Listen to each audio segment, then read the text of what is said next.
या न्यूज बुलेटिनचे मुख्य प्रायोजक आहेत महाराष्ट्रातील अग्रगण्य सुवर्णपेढी चंदूकाका सराफ अँड सन्स प्रायव्हेट लिमिटेड। या न्यूज बुलेटिनचे सहप्रायोजक आहेत ॲक्रोपोलिस सिस्टीम पुणे।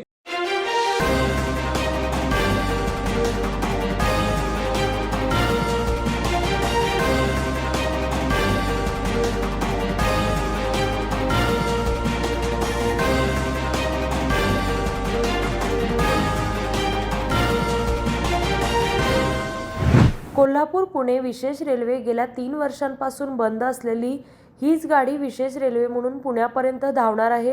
ही रेल्वे सकाळी 7:45 पुण्याला पोहोचणार आहे। 31 डिसेंबरपर्यंत या विशेष गाडींची 57 फेऱ्या होणार आहेत। या गाडीचा प्रारंभ मध्य रेल्वेच्या मुंबई रेल्वे सल्लागार समितीचे सदस्य विश्वनाथ बियानी, स्टेशन मॅनेजर सुरेश कुमार यांच्या हस्ते झाला।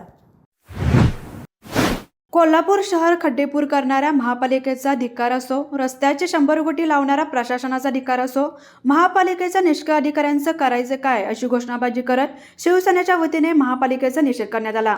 यावेळी मिरज-कटिकटी येथे शिवसेनेच्या ठाकरे गटाने खड्डेपूर दिवाळी साजरी केली, तसेच अनोखे आंदोलन करत शहरातील रस्त्यांच्या दुरावस्थेकडे लक्ष वेधले।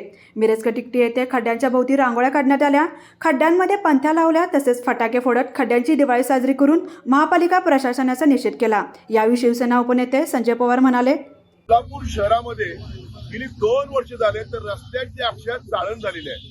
शिवसेना उद्धव बाळासाहेब ठाकरे या पक्षाच्या वतीने अनेक वेळा निवेदन दिलेले आहेत, अनेक वेळा निदर्शने केली आहेत, परंतु हा राक्षसी रूप घेतलेला प्रशासनाने अजिबात इकडे लक्ष न दिल्या कारणानं अक्षय कोल्हापूर शहरातील रस्त्याची चाळण झालेली आहे।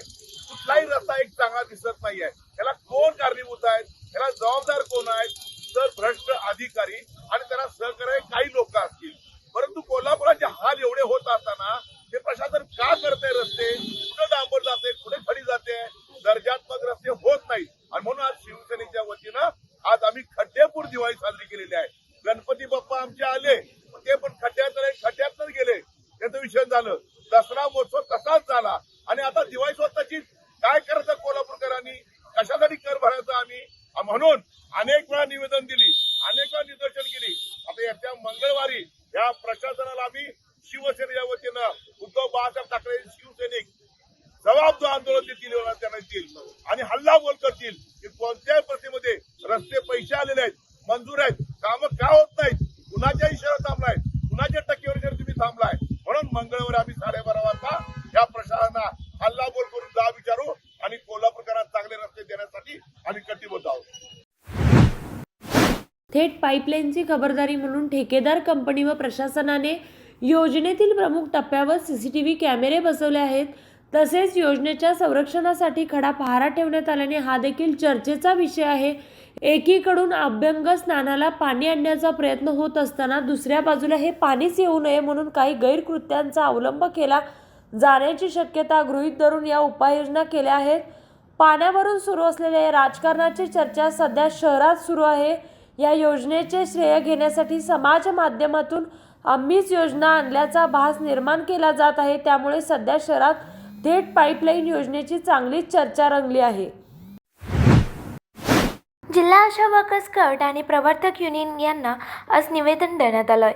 गट प्रवर्तकांचे समायोजन करा, तसेच आशा व गट प्रवर्तक यांच्या ऑनलाईन कामाची सक्ती पूर्णपणे बंद करा असे नमूद करण्यात आले आहे।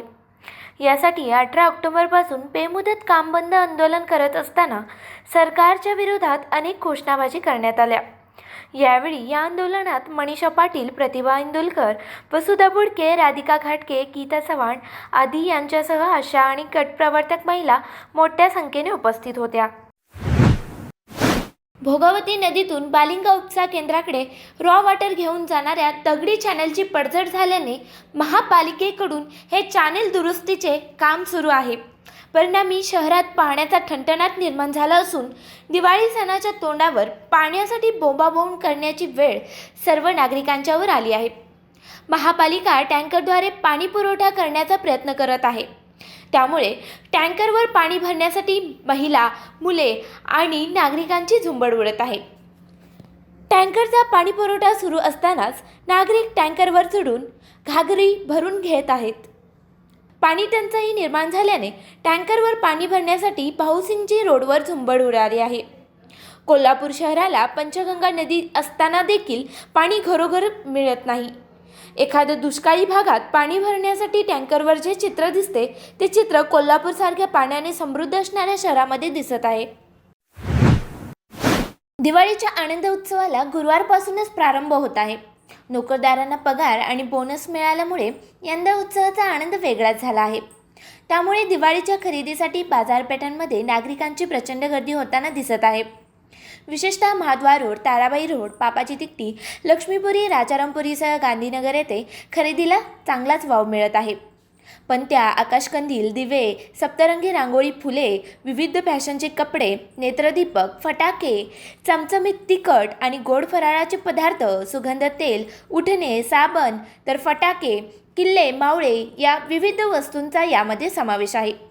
आकाशकंदिलाचा झगमगाट संपूर्ण बाजारपेठेत असून पणत्या, रंगीबेरंगी रांगोळ्या, तोरण, फुलांच्या मनाने बाजारपेठेची शोभा आणखीनच वाढली आहे. आर्ट सोसायटी ऑफ इंडिया कलापंढरी या उपक्रमामध्ये कलापंढरी या नावाने व्यक्तिचित्रण करण्यात आलं. दिनांक 5 नोव्हेंबर रोजी सकाळी 9 ते दुपारी 11 या वेळेमध्ये टाउन हॉल गार्डन येथे महाराष्ट्रातील विविध भागातून आलेले चित्रकार आणि आर्ट सोसायटी ऑफ इंडियाचे अध्यक्ष ज्येष्ठ चित्रकार विजय अचरेकर यांच्यासोबत कोल्हापुरातील माननीय चित्रकार उपस्थित होते. कोल्हापूर आर्ट फाउंडेशनचे प्रशांत जाधव, प्राचार्य अजय दळवी, GS माझगावकर, नागेश हंकारे, संजय शेलार, S निंबाळकर, विजय टिपुगडे, शिवाजी मस्के, संपत नाईकवाडी यांची प्रमुख उपस्थिती यावेळी होती. यामध्ये साधारण 5 मॉडेलचं आयोजन केलं होतं. या मॉडेलने आपल्या भागातील चित्रकलेचे शिक्षण घेणारे विद्यार्थी आणि मान्यवर चित्रकार उत्स्फूर्तपणे स्वतःचं साहित्य आणि इजलसह सहभागी होऊन प्रत्यक्ष व्यक्तिचित्रण करण्यासाठी सहभागी झाले. कोल्हापुरातील कला रसिकांनी या कला उपक्रमाला भेट देऊन स्पर्धेत सहभाग नोंदवला. त्यात काल सुट्टी असल्यामुळे विद्यार्थ्यांनी ह्या उपक्रमाचा लाभ घेतला. कोल्हापुरातील रंगबहार संस्था, आर्टिस्ट गिल्ड आणि कोल्हापूर आर्ट फाउंडेशनच्या पदाधिकारी या उपक्रमाला भेट देऊन उपक्रमास सदिच्छा दिल्या. राज्यातील ग्रामपंचायतीचे निकाल येण्यास सुरुवात झाली आहे. बारामती तालुक्यातील 31 ग्रामपंचायतीसाठी मतमोजणी सुरुवात झाली आहे. बारामती तालुक्यातील भोंडवेवाडी ग्रामपंचायत अजित पवार गटांकडे आली आहे. या ठिकाणी अजित पवार गट आणि शरद पवार गट यांच्यात आमनासामना होता. अजित पवार गटाकडे ग्रामपंचायत आल्यानंतर कार्यकर्त्यांनी जोरदार जल्लोष केला. अजित पवार यांच्या विजयाच्या घोषणा देण्यात आल्या. बारामतीमधील सकाळी 11:30 पर्यंत आलेले 19 निकाल अजित पवार गटाला लागले आहेत. म्हसोबानगर, पवईमाळ, पानसरेवाडी, आंबेवाडी आणि भोंडवेवाडी या ग्रामपंचायतीचे निकाल अजित पवार गटाच्या बाजूने लागले आहेत. त्यामुळे कार्यकर्त्यांमध्ये जल्लोषाचे वातावरण पाहायला मिळालं. जिल्ह्यातील 89 ग्रामपंचायतीत सत्ता मिळवण्यासाठी शिवसेना, शिंदे गट, ठाकरे गट तसेच राष्ट्रवादी आणि काँग्रेसकडून मोठ्या प्रमाणात मोर्चेबांधणी करण्यात आली होती.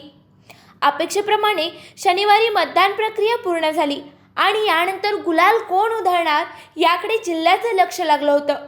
आज सकाळी मतमोजणी सुरुवात झाल्यानंतर काँग्रेस आमदार सतेज पाटील आणि महाडिक गटाने प्रतिष्ठेची केलेली चिंचवड ग्रामपंचायतीचा निकाल हाती लागला. धक्कादायक निकालाची नोंद करत चिंचवड ग्रामपंचायत अपक्ष उमेदवारांनी बाजी मारत 11 जागांपैकी 10 अपक्ष उमेदवार विजयी झाले. यानंतर समर्थकांनी गुलालाची उधळण आणि फटाक्याची आतिषबाजी करत जल्लोष साजरा केला. राष्ट्रवादीचे नेते विधान परिषदचे आमदार एकनाथ खडसे यांना काल हृदयविकाराचा झटका आला. त्यांना मुंबईतील बॉम्बे हॉस्पिटलमध्ये काल रात्री उशिरा दाखल करण्यात आलं. त्यानंतर आज राष्ट्रवादीचे सर्वेसर्वा शरद पवार यांनी त्यांची भेट घेतली. त्यांच्या तब्येतीची विचारपूस केली. तब्येतीची काळजी घेण्याचं आवाहनही शरद पवार यांनी यावेळी केलं. यावेळी खडसेंच्या पत्नी मंदाकिनी खडसे, एकनाथ खडसे यांच्यावर उपचार करणारे डॉक्टर अभिषेक ठाकूर हेही उपस्थित होते. डॉक्टर अभिषेक ठाकूर यांनी खडसेंच्या तब्येतीविषयी माहिती शरद पवार यांना दिली. एकनाथ खडसे यांना काल दुपारच्या सुमारास हृदयविकाराचा झटका आला. त्यानंतर पुढील उपचारांसाठी त्यांना मुंबई दाखल करण्यात आलं. एकनाथ खडसे यांना हृदयविकाराचा झटका आल्याने जळगावमध्ये त्यांच्यावर प्राथमिक उपचार करण्यात आले, तर पुढील उपचारांसाठी एअर ॲम्ब्युलन्समधून त्यांना मुंबईत आणण्यात आलं. यावेळी एकनाथ खडसे यांच्या पत्नी मंदा खडसे, कन्या रोहिणी खडसे आणि त्यांचे स्वयं सहाय्यक त्यांच्यासोबत होते. उचगाव येथे करवीर शिवसेनेच्या पुढाकाराने बँक आपल्या दारी या उपक्रमाअंतर्गत 14 लाख रुपयाच्या रकमेची शासकीय योजनेतील पेन्शन 400 लाभार्थ्यांना एकाच ठिकाणी वाटप करण्यात आली. संजय गांधी, श्रावणबाळ, वृद्धापकाळ, इंदिरा गांधी आदी शासनाच्या योजनांद्वारे नागरिकांना कोल्हापूर जिल्हा मध्यवर्ती बँक लिमिटेड शाखा मार्केट यार्ड येथे पेन्शन दिली जाते. पेन्शनधारक हे सर्वाधिक ज्येष्ठ नागरिक असल्याने त्यांना मार्केटयार्ड येथे जाणे गैरसोयीचे होते. त्यामुळे बँक आपल्या दारी या उपक्रमाअंतर्गत बँकेच्या सहकार्यातून करवीर शिवसेनेच्या वतीने उचगावातील पेन्शनधारकांना आज उचगाव येथील मंगेश्वर मंदिर या ठिकाणी कॅम्पद्वारे पेन्शन वाटप करण्यात आली. करवीर तालुका प्रमुख राजू यादव यांच्या पुढाकाराने आज 400 लाभार्थ्यांना पेन्शनचे वाटप करण्यात आले. यावेळी गेली 2 ते 3 महिने पेन्शन मिळाली नसल्याने दिवाळी सणाच्या आधी पेन्शन मिळाल्याने पेन्शनधारकांनी समाधान व्यक्त केले. तसेच करवीर शिवसेनेच्या पुढाकाराने आमची दिवाळी गोड झाली अशी भावनाही त्यांनी यावेळी व्यक्त केल्या. यावेळी करवीर तालुका प्रमुख राजू यादव, अजित चव्हाण, केरबा माने तसेच बँकेचे कर्मचारी सुनील केसरकर, मिलिंद प्रभावळकर, विजया माने आदी उपस्थित होते.